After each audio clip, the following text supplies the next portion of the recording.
ముంతా తుఫాన్ ప్రభావంతో రాష్ట్రంలో కురుస్తున్న భారీ వర్షాల నేపథ్యంలో సివిల్ సప్లై మంత్రి ఉత్తమ్ కుమార్ రెడ్డితో మంత్రి పొన్నం ప్రభాకర్ భేటీ అయ్యారు. భారీ వర్షాలతో ఉమ్మడి కరీంనగర్ జిల్లా, సిద్దిపేట జిల్లా, హనుమకొండ జిల్లాలో భారీగా పంట నష్టం జరిగిందని మంత్రి ఉత్తమ్ కుమార్ రెడ్డి దృష్టికి తీసుకువెళ్లారు. మంత్రి పొన్నం ప్రభాకర్ వెంటనే అధికారులతో నష్టాన్ని అంచనా వేసి రైతులకు సహకారం అందేలా చూడాలని విజ్ఞప్తి చేసినారు.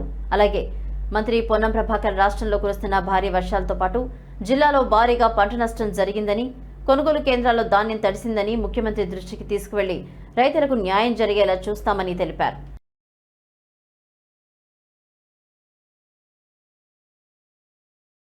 సరే ప్రభాకర్ గారు తప్పనిసరిగా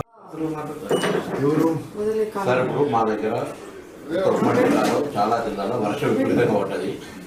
మేము విజ్ఞప్తి ఏంటంటే పంట సంబంధించి కొంత ప్రభుత్వంలో సివిల్ సప్లైస్ మంత్రిగా ధాన్యానికి సంబంధించి కానీ అక్కడ ఉన్నటువంటి నష్టానికి సంబంధించి కానీ రైతు మొత్తం పెట్టుబడి గంగాల కలిసి పరిస్థితి వచ్చింది. కొద్దిగా సహకారం ప్రభుత్వం నుంచి ఉండాలని మిమ్మల్ని గౌరవ సివిల్ సప్లైస్ మంత్రిగా ఉమ్మడి జిల్లా తరఫున మేము రిప్రజెంట్ చేస్తాము. కొంత అధికారులతో కానీ గౌరవ ముఖ్యమంత్రి గారితో మాట్లాడి కొంత ఇష్యూకు పరిష్కారం చూపెట్టాల్సిందిగా కోరుతాం.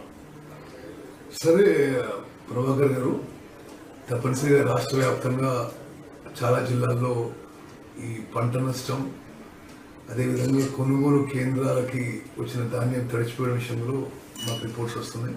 తప్పనిసరిగా ముఖ్యమంత్రి గారితో చర్చించి సరైన నిర్ణయం తీసుకుంటాం. మా జిల్లాలో ఎక్కువ జరిగింది కాబట్టి కొంత ప్రాధాన్యత ఇచ్చింది. ఎందుకంటే మాదంతా ప్యాడీ బేస్డ్ జిల్లా.